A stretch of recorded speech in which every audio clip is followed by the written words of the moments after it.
مساء الخير. بدي أكبر عدد من الناس تتجمع هلأ على هذا اللايف، لأنه يمكن هذا اللايف ما عاد تسمعوا غيره أبدا في سوريا. بس تقولوا لي إنه الصوت والصورة واضحين لحتى نبلش. اليوم يعني الفيديو اليوم رح يكون سابقة من نوعها من امرأة علوية. هيك عملوا البوند، يعني خلي الخط العريض هيدا الموضوع ينقال. خليكن كتار، ما راح احكي شو اللي عندي لحتى انتو تتجمعوا لي منيح لنحكي شو عنا.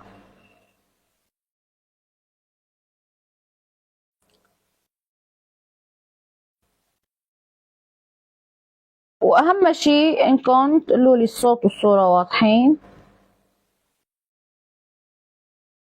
شوفوا لكم شغلة، اول شيء السلام عليكم ورحمة الله وبركاته. ثاني شيء بالنسبة للبعض من الطائفة العلوية، لدينا الصور والفيديوهات التي كنتم قد فعلتم بالناس ما فعلتموه من حرق واغتصاب وتشريد وتهجير. عملتوا السبعة وزمتة بالناس، اغتصبتوا النساء، وعملتوا كل موبقات الأرض بهال14 عام. هلأ جايين تيجوا تحكولي على سومرية والله وبنت سبية والله وهي خطفوها والله وهي ما بعرف شو عملوا لها. ما بدنا نغمق بالكلام.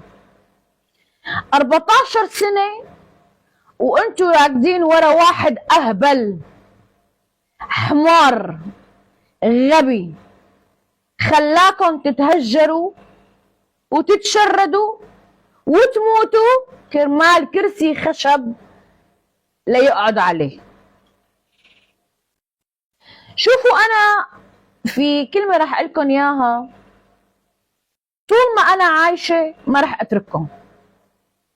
لعبتي المفضلة صارت انتو، حياتي المفضلة صارت انتو، كل اموري وحياتي وشربي واكلي صار انتو. وين في فل او فلول بدي جيبه، وبدنا ننشر عنه، وبدنا نقول هذا مانو من عنا. وخاصة تعون لبنان، قلتولي بدكم تجوا بالبحر يا حبايب قلبي. شو صار بالخطة تبعكم؟ انا رح اعلنها ولأول مرة. الذي افشل خطة دخول المسلحين الى سوريا من الفلول هو انا ووائل اسكندر علي، اللي كانوا بدهم يجوا من البحر وعن طريق البحر ليرتكبوا المجازر بحق العلويين قبل الأمن العام. وكانوا سيأتون بلباس أمن عام، سيقومون بذبح العلويين وتصوير الحادثة على أنها الأمن العام قد قام بقتل العلويين. من أفشل هذه الخطة؟ أنا وزميلي وائل اسكندراني. لهكذا نحارب، لهكذا يريدون دمنا، لهكذا يريدون رأسنا، لهكذا يريدون تشويه صورتنا أمام العالم. ولكن شغلة واضحة، شوهتوا لنا صورتنا أن يلا معلش. طيب شفتوا الصورة لألنا نحن وبشار بطيخ؟ شفتوا صورة لألنا نحن وأسماء البطيخة؟ شفتوا صورة لألنا نحن وأبو علي خضر يلي هلا بدي أحكي لكم أسرار بعمرهم ما كنت سمعاني فيها. شفتوا. طيب وين الصور؟ وين مستفادين؟ ما قدرتوا رح تموتوا بغيظكم. هيك عم تغلوا.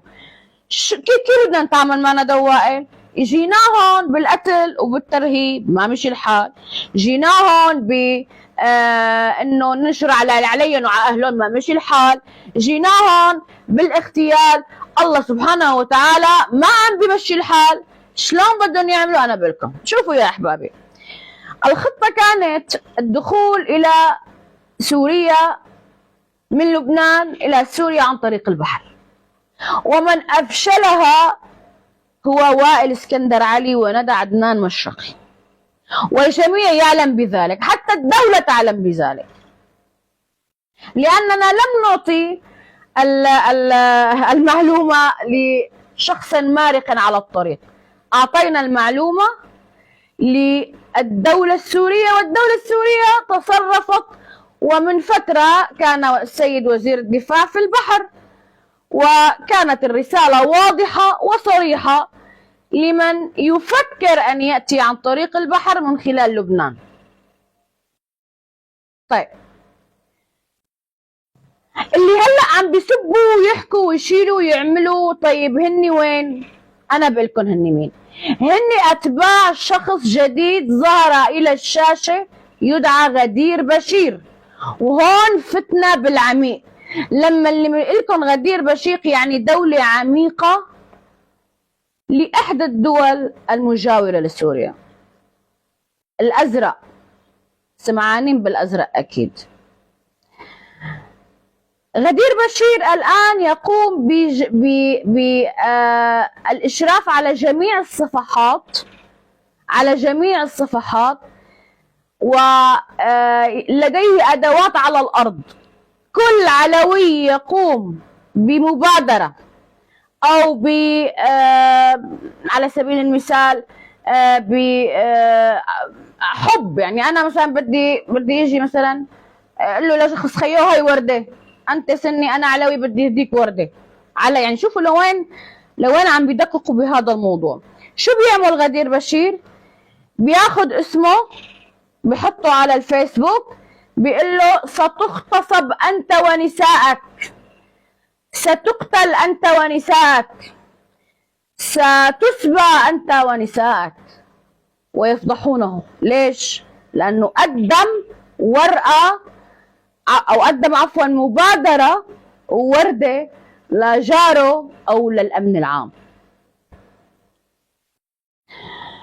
هدول ما عم يفهموا انه صار عندنا دولة جديدة. طاير عقلهم انه كيف كانوا على البسين وعلى البلاج تقعد الوحدة هيك رجل على اجر وتيجي تقلها مين انت، بتعرفي مين انت اللي عم تحكي؟ شو بدنا نطلعوا لهذا؟ قديش السمسرة تبعه لحتى نطلعه من السجن؟ يعني حاجة 100 مليون، 150، معلش 100، خلينا 50 هيك نشبرق فيهم، وال100 بنعطيهم للشباب.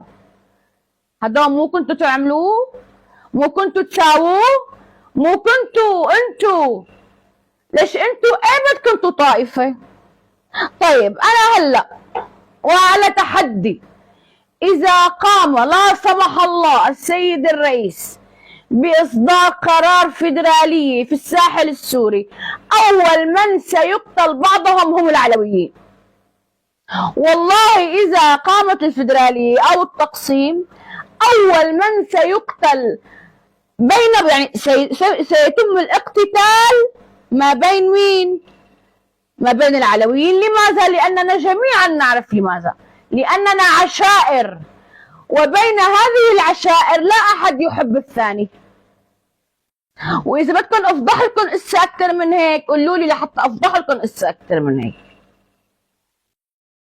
نحن اليوم عم نحكي عن دولة عميقة، ما عم نحكي على دولة حقها نص فرنك، لا، 52 سنة وحافظ المقبور عم يبني فيها من 52 سنة. من 52 سنة هي الدولة مبنية، ما فيك بيوم وليلة تعرف كل خباياها وكل أسرارها. لا تخلوني اضطر احط الفيديوهات اللي انتوا كنتوا عم تغتصبوا فيها النساء، وكنتوا عم بتقطعوا فيها الرؤوس، وكنتوا عم بتكبوا البلوكة على راس الزلمة 1 2 3 فعس. لا تضطروني تخلوني انشر هاي الفيديوهات. انا لحد اللحظة ماسكة حالي وماسكة أعصابي. صح انسبيت والمسبب ترجع لأصحابها، وصح حاولتوا تشوهوا صورتي ما أحسنتوا، حاولتوا تمسكوا علي مستمسكات فساد ما قدرتوا، جنيتوا. واليوم على الساحة في الإعلام السوري في كل صفحات اللاذقية لا يوجد إلا ندى مشرقي ووائل علي. وأنا أتحدى اليوم أي شخص يقوم بأي فيديو اليوم مثل هذا الفيديو. اليوم كل صفحات اللاذقية سكرت أو راحت على الإعلانات، لأنه من ورا شو؟ من ورا تعليقاتكم وتخويناتكم لبعضكم. أنت خائن للطائفة. ليش نحن ايمت كنا طائفة؟ أعطيني نحن ايمت كنا طائفة، أعطيني يا أخي ايمت نحن كنا طائفة. شو بتعرفي أنت يا الست السيدة العلوية، الفتاة العلوية اللي بتكتب عن يعني عذرا عن عهر بتعليق؟ انت بتعرفي شو هو دينك بالاول؟ خلوكي تدخلي بالدين، خلوكي تتعلمي الدين، لا تقولي شو هو دينك ولا تعرفي شو هو دينك. تفضلي جاوبيني،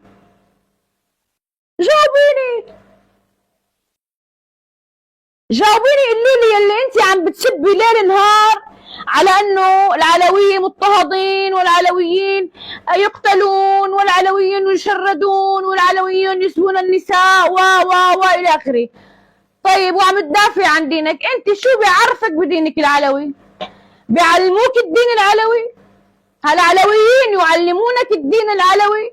انا عم بسألك هذا السؤال، اكيد بدك تجاوبي لا، لانه شو بيعرفك؟ شو بيعرفك انت منبوذة بالطائفة العلوية. ممنوع، انا بقولها على الملأ، ممنوع ان تقوم فتاة بالتعلم في او الدخول في الطائفة العلوية، وممنوع ان تتعلم الدين. واللي بيقول غير هيك يسكت، لاني انا بعرف كتير منيح شو عم بحكي. طيب عملتوا كتير، ساويتوا كتير، حطيتوا كتير. انتبهوا، انا في عندي شق وحيد، فقراء الطائفة العلوية. اما الاغنياء من الطائفة العلوية ونجمات البيجو لايف والبلوجرات وصاحبات رجال الجمارك، وهذا اللي كان زوجها جمركجي، وهذا اللي كان زوجها مسؤول بفرع الامن السياسي، وهذا اللي كان زوجها بفرع الامن الجنائي، وهذا اللي كان زوجها بفرع الخطيب، وهذا اللي كان زوجها بفرع فلسطين. والله هدول انا منهم براء، وقامت ما بشوفهم بالطريق سأقوم بالإبلاغ عنهم مباشرة إلى الأمن العام بسبب المجازر والفظائع والانتهاكات الذي قاموا بها في مدة 14 عام. هاي من الآخر أعمل لكم إياها.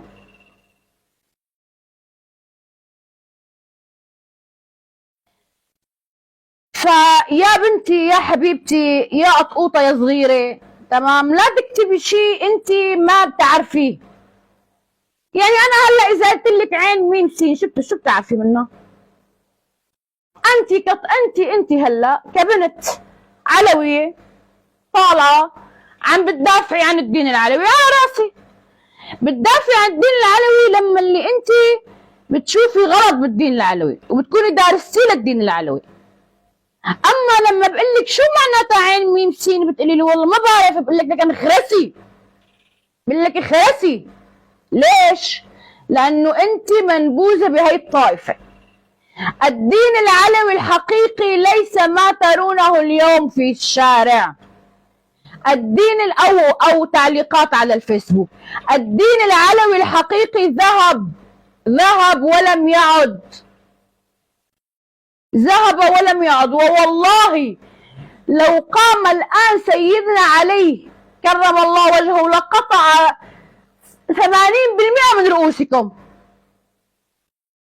80% من رؤوسكم لو أن سيدنا علي قام الآن كرم الله وجهه لقطع 80% من رؤوسكم. سرقتوا ونهبتوا وما خليتوا شيء ما عملتوه. صرتوا تسمسروا على المساجين، لك صرتوا تدعسوا الناس، لك صرتوا لك داعش انتوا عملتوها. داعش مين هي؟ داعش صنيعة مين؟ يعني السيد الرئيس الله يحميه، السيد الرئيس احمد الشرع شو قال؟ انا اكبر المتضررين من داعش، وهذا الشيء صحيح، لان الذين كانوا على دشمة الرباط من المقاتلين في 2011 كانوا يقاتلون داعش قبل ان يقاتلون النظام، وكانوا يقولون دائما ان مقاتلة داعش اهم من مقاتلة النظام. هذول اللي كانوا على دشمة الرباط بعام 2011، يعني المقاتلين القدامى الذين كانوا في دشمة الرباط، تمام، حاربوا هم اول من حاربوا داعش، وهم اول من تضرر من داعش، وقالوا ان داعش يجب ان تحارب قبل ان يحارب يعني جنود النظام، او فينا نقول النظام، يعني عندما كان الحرب. طيب، قال انا ايضا لست بالاخوان المسلمين. هذا كلام صحيح. من لباسه، من كلامه، من منطقه يعرف أن الشخص نعم صحيح أنه ليس إخوان المسلمين، وأنه ليس من الإخوان المسلمين. أنتوا بدكم تلبسوه توب غير توبه. قالكم امبارح بالعربي الفصيح يا جبناء، يا كنان اللا وقاف، يا كنان البهيم، يا كنان انت والثاني هذاك صافي، والثاني هذاك وحيد يزبك. انتوا هدول الثلاثه البهايم. شو قلتوا؟ اقليم وسط وغرب سوريا. شو رد عليكم السيد الرئيس؟ رد عليكم السيد الرئيس ذهب الى حمص وحماة وسراقب، وكان ايضا في طريقه اللاذقيه، ولكن قصر الوقت لم يساعده في ذلك. معناتها شو وصلكم رساله؟ انه بتحلموها بس تشوفوا حلم قدامكم، تمام، بصير في عندنا اقليم وسط وغرب سوريا.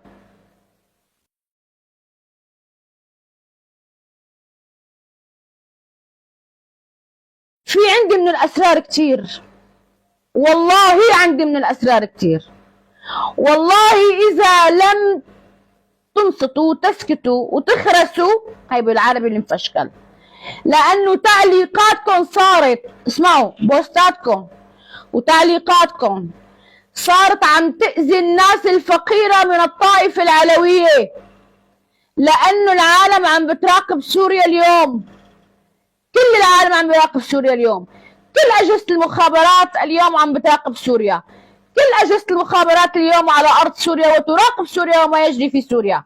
تعليقاتكم ومناشيركم عم تأذي الفقير. إذا كان بده يصير له شيء، إذا كان ممكن إنه رح تسوي الدولة شيء، من وراكم أنتم عم تأذوا طائفتكم. فلهيك الفيديوهات عندي، وأنا هالمرة عم هدد. أنا كنت ساكتة لأنه في أمهات وفي ناس جرحها رح يكون كبير لما يشوفوا هالفيديوهات وشو عاملين انتو فيها، فلهيك أنا ساكتة، والله أنا لهيك ساكتة. وعلى فكرة اسمعوا يا إخواتي الشرفاء، كل واحد عم بيهدد من ورا شاشة. أنا ليكو مكتبي مشروع الزين، وهي أنا لايف عم بطلع. أنا أتمنى أن ألتقي برجل يستطيع أن يقوم بمواجهتي ومجابهتي وإطلاق النار عليه. شو بدكم أكتر من هيك؟ أنتم أشباه رجال، أنتم أشباه رجال. تعرف شو يعني أشباه رجال؟ يعني اللي الكلب اللي بيعوي ما بيعض، الكلب اللي بيعوي ما بيعض. افضحلكن اسا اسرار بتهوي مثل خلقتكم، واسا بتجي وحده حقها نص فرنك بتقول لك والله سابين عم يسبوا نساء العلويين، والله مدري شو عاطينا، والله عاطينا مخدرات، والله عاطينا حبوب ضحك. شو هي حبوب ضحك؟ بس بدي افهم اذا في حبوب ضحك بدنا نشتريها نحن نضحك. شو هي حبوب ضحك؟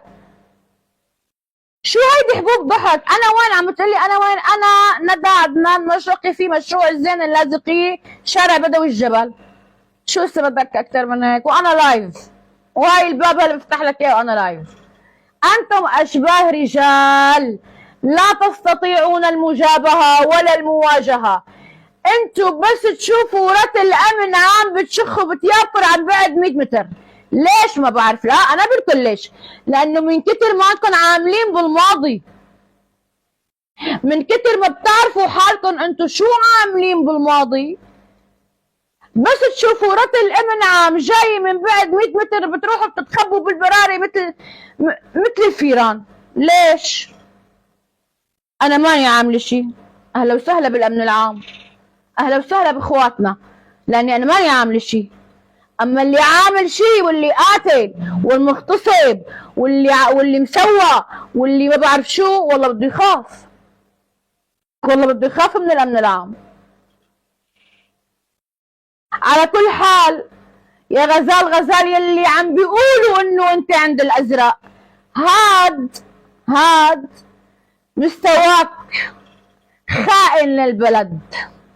انت اليوم وقبل اعلنت خيانتك للبلد، وما انا على فكره وين ما كنت تكون يعني ما بستغرب. يعني وقت اللي عم بيقولوا لي اليوم انه والله هو عند الازرق، بقول لهم شو يعني مستغربين؟ عادي، ما مستغرب. انا ما مستغرب ابدا انه هذا الشيء يكون صح.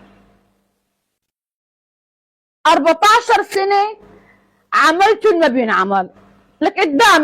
قدامي وحده بجناح الارهاب عمرها 14 سنه، حاطين لها ضلت بسجن بفرع فلسطين 3 شهور على ركبه جاسيا، ممنوع تنام حتى يقولوا لها نامي وهي جاسيا، ركب عندها ما في 3 شهور بفرع فلسطين، عمرها 14 سنه. شو كتبوها بعد ما جابوها على عذرا على مكافحه الارهاب؟ تمويل ارهاب شامل. 14 سنه وتمويل ارهاب شامل. لك يا ويلكم من الله، لك يا ويلكم من الله. يوم اللي انا زرت هيدا المهجع وكان رب العالمين بده يفرجيني شيء، لانه ما في شيء بهالدنيا عبثي ولا في شيء بهالدنيا صدفه. لما اللي فتت وشفت هدول الناس وهدول الاشخاص وهدول السيدات، قلت والله سيأتيك يوم يا بشار الأسد تعرف إن الله حق. وإجا هاليوم، وإجا هذا اليوم.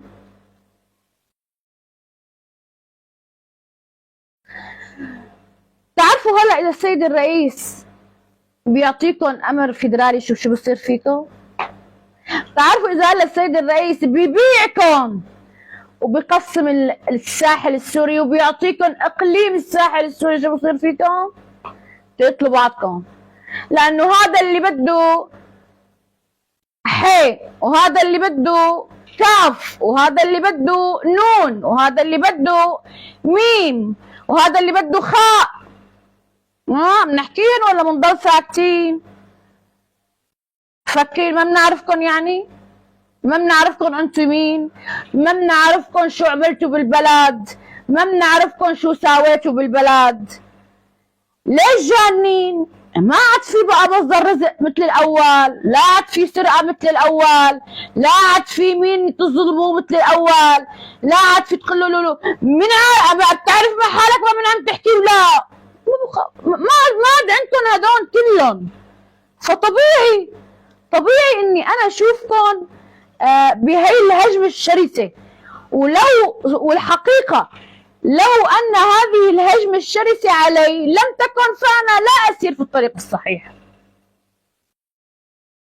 لو ان هذه الهجمه الشرسه لم تكن يعني ما كانت يعني هيك هالهجمه كبيره كثير، انا لم اكن امشي في الطريق الصحيح.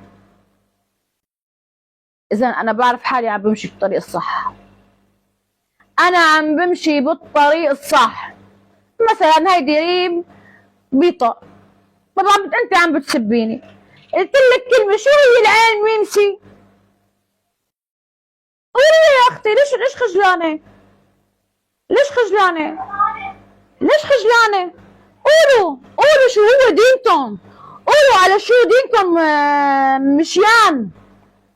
بس لا، المشايخ اللي بتحترم بعضها واللي بتحترم رب العالمين وبتخاف منه ما بيجيبوا مثل هاد الصغار هيك مثلكم. انتو جيل فاشل، انتو جيل حزب البعث، جيل اللي رباكم حزب البعث. هذا الجيل اللي نحن بدنا نعاني منه للأسف جدا كثيرا. هذا الجيل اللي بده هسه يدمر سوريا. على كل حال أنا هددت وقلت أولا الخطة انكشفت. الخطة شو انكشفت، وعرف كيف كنتم ستدخلون عن طريق البحر وكيف ومن كان سيدعمكم. وقمنا بكشف الخطة وأرسلناها إلى القيادة، والقيادة أخذت هذا بعين الاعتبار وتم الأمر. والفلول اليوم كالجرذان مختبئين في لبنان، محاصرين في لبنان. يعني بدهم يطلعوا من مطار رفيق الحريري بيردوا دبوا ما عم يحسنوا يطلعوا.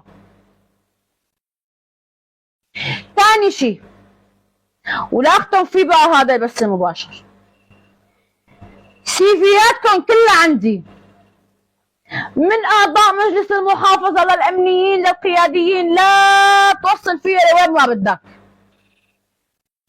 والله لافضحكم واحد واحد. اخرسوا وضبوا حالكم واخجلوا على حالكم على الشيء اللي عاملينه بالناس. وانا اقول لجميع الدول الاوروبيه والعالميه ليس هناك سبيل النساء، والنساء تقوم بالذهاب والاياب ويعني في الاسواق عم تلبس اللي بدها اياه، عم تاكل اللي بدها اياه، عم تشرب اللي بدها اياه، ما حدا عم قارشهم ولا حدا عم بحكيهم وشايفينهم. ولولا انه نحن عيب نصور البنات بالشارع كيف مشيانين، بكل اريحيه مشيانين، حفر خيط كذا عادي مثل ما هن بيحبوا. كل واحد هو شو بيلبس، ما حدا قال لهم شيء.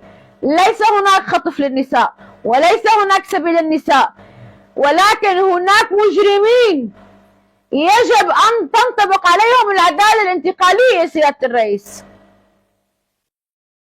لأنهم اليوم للأسف في محافظة اللاذقية يرجعون للتصدر إلى الواجهة. أنا اليوم لما بدي أشوف واحد فاسد أكل من مال الشعب وأكل من دم الشعب وأكل أكل مال الدولة ويرجع يتصدر للواجهة، معناتها في شيء غلط، في شيء مو صح. ونحن وأنتم بنعرف إنه اللاذقية هي الوسط والخاصرة الضعيفة اللي بتضرب أي نظام جديد في سوريا. الساحل هو الخاصرة الضعيفة الذي يضرب يعني أي نظام جديد في سوريا. لذلك أنا بدي أقول اللي إلي واللي علي، في أشخاص فاسدين مجرمين وكانوا شبيحة ومجرمين وشردوا وقتلوا يتصدرون الآن الواجهة من جديد. فهذا الأمر سيعود علينا بالدمار والخراب. وهذه كانت نصيحتي. وزوجي بياع الفول بيشرف أكبر تاجر مخدرات جلب مني. نسيتوا الكبتاجون طبعا، لانه نحن هلا كانت سوريا الدولة الأولى في العالم في تصدير الكبتاجون، وين ما عاد فيكم تصدروا؟ جنات رح بتجنوا، ما عاد فيكم تعملوا كبتاجون، وما في مكابس، وما في تصدير، وما وين المال اللي كنتوا تروحوا على كل دول العالم تعملوا تور والعالم ميتة من الجوع. على كل حال أنا بعرف عنكم كتير أسرار، وأول ضربة ضربتها فيها وأنا الحمد لله رب العالمين وفقني بإني ضربت الفلول في العمق، وضغطتهم في العمق، ضربتهم وضغطتهم بالعمق. تعرفوا كيف؟ لما عرفت الخطة ولما كشفت الخطة انهم كيف رح يدخلوا الى سوريا. وهلأ صاروا مثل الجرذان، كيف بدهم يطلعوا من مطار رفيق الحريري ما بيعرفوا. الحلقة الثانية رح تكون بالأسماء على أشخاص تتصدر المشهد، وعلى أشخاص يعملون عملاء مزدوجين، يعني عميل مزدوج. العميل المزدوج هو أخطر من العميل الغير مزدوج على فكرة. أتوقع أن من يقرأ أو من يسمع عفوا هذا الكلام سيعلم جيدا ما أقول. ضلوا بخير، ما تواخذونا، ولكن كان لابد من هذا البث المباشر. سلامات.